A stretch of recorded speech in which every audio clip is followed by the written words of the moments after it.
নমস্কাৰ স্বাগতম জনাইছো আন এটি নতুন ভিডিঅ'লৈ।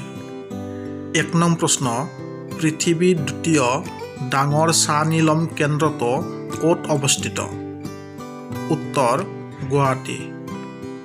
নেক্সট কুৱেশ্যন, বিশ্বৰ দ্বিতীয় খলা নদী কোনখন? উত্তৰ ব্ৰহ্মপুত্ৰ। 3 নং প্ৰশ্ন, অসম ৰাজ্যখন কিমান চনত গঠন হৈছিল? শুদ্ধ উত্তৰ 1950 চন। ইয়াৰ পিছৰ প্ৰশ্নটো হ'ল, অসমৰ ৰাজধানী কেতিয়া দিছপুৰ হৈছিল? উত্তৰ 1973 চনত। নেক্সট কুৱেশ্যন, অসমৰ আটাইতকৈ ডাঙৰ ৰাষ্ট্ৰীয় উদ্যান কোনখন? উত্তৰ মানাহ। কাজিৰঙা কেতিয়া ৰাষ্ট্ৰীয় উদ্যান ৰূপে স্বীকৃতি পাইছিল? উত্তৰ 1974 চনৰ 1 জানুৱাৰী।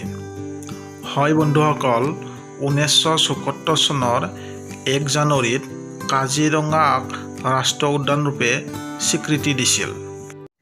নেক্সট কুৱেশ্যন, অসমৰ একমাত্ৰ সৈনিক স্কুলখন ক'ত অৱস্থিত? উত্তৰ গোৱালপাৰা। 1964 চনৰ 12 নৱেম্বৰত অসমৰ একমাত্ৰ সৈনিক স্কুলখন গোৱালপাৰাত স্থাপন কৰিছিল। অসমৰ একমাত্ৰ চলচ্চিত্ৰ ষ্টুডিঅ'খনৰ নাম কি?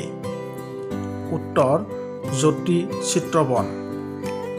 জ্যোতি চিত্ৰবন গুৱাহাটীৰ কাহিলীপাৰাত অৱস্থিত।